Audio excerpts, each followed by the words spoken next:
FIFA বিশ্বকাপ 2026-এর high voltage quarter ফাইনালে মুখোমুখি হতে যাচ্ছে বর্তমান বিশ্ব চ্যাম্পিয়ন আর্জেন্টিনা ও ইউরোপের অন্যতম গোছানো দল সুইজারল্যান্ড।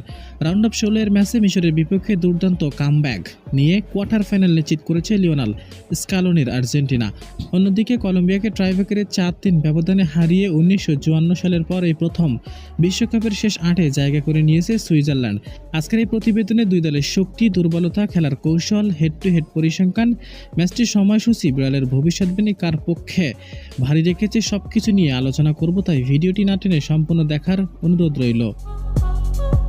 প্রথমে কথা বলবো অত্যন্ত গুরুত্বপূর্ণ তথ্য, ম্যাচটি কখন ও কোথায় অনুষ্ঠিত হতে যাচ্ছে।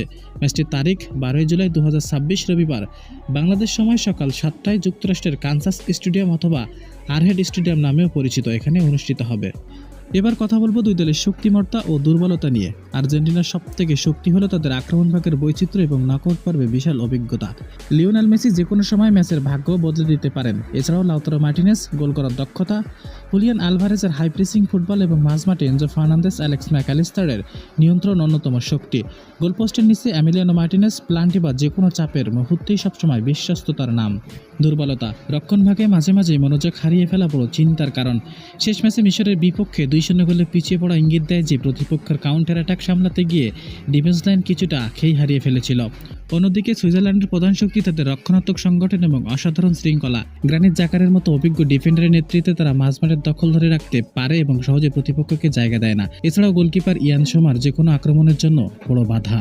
দুর্বলতা, আক্রমণভাগে কোনো একক গেম চেঞ্জার বা অতি মানসম্পন্ন স্ট্রাইকারের অভাব রয়েছে। কলম্বিয়ার বিপক্ষে 120 মিনিটে তারা কোনো গোল করতে পারেনি, যা তাদের ফিনিশিংয়ে দুর্বলতা প্রকাশ করে। এবার কথা বলবো দুই দলের খেলার কৌশল ও দুই দলের সেরা প্লেয়ারকে নিয়ে। সাধারণত 4-3-3 বা 4-4-2 ফরমেশনে খেলে বল পজিশন ধরে রেখে উইং বা মাঝমাঠের সমন্বয়ে আক্রমণ তৈরি করা এবং লিওনেল মেসির ক্রিয়েটিভির উপর নির্ভর করে প্রতিপক্ষ ডিফেন্স ভাঙা তাদের মূল কৌশল। লিওনেল মেসি তার পাসিং ও ড্রিবলিং এখনও যে কোনো ডিফেন্সের জন্য ত্রাস এবং এনজো ফার্নান্দেস মাঝমাঠের চালিকা শক্তি। অন্যদিকে সুইজারল্যান্ড তারা মূলত 3-4-2-1 বা 4-2-3-1 ফরমেশনে বেশ জমাট ডিফেন্স ব্লক তৈরি করে খেলেন। আর্জেন্টিনার আক্রমণ ভাগ রুখে দিতে কাউন্টার অ্যাটাকে গিয়ে গোল আদায় করা হবে তাদের মূল পরিকল্পনা। গ্রানিট জাকা অধিনায়ক এবং মাঝমাঠের প্রধান নিয়ন্ত্রক। রুবেন ফার্গাস উইঙ্গের গতিময় ফুটবল ও প্লান্টি শুটআউটের নায়ক। চলুন দেখে নেওয়া যাক দুই দলের হেড টু হেড পরিসংখ্যানে কে এগিয়ে রয়েছে। আন্তর্জাতিক ফুটবলে আর্জেন্টিনা ও সুইজারল্যান্ডের এই পর্যন্ত 7 বার মুখোমুখি হয়েছে। এর মধ্যে স্পষ্ট ব্যবধানে এগিয়ে রয়েছে আলবিসেলেস্তারা। এর মধ্যে আর্জেন্টিনা 5টি ম্যাচে জয় পেয়েছে এবং 2টি ম্যাচ ড্র করেছিল। অন্যদিকে একটি ম্যাচও জয় করতে পারেনি সুইজারল্যান্ড।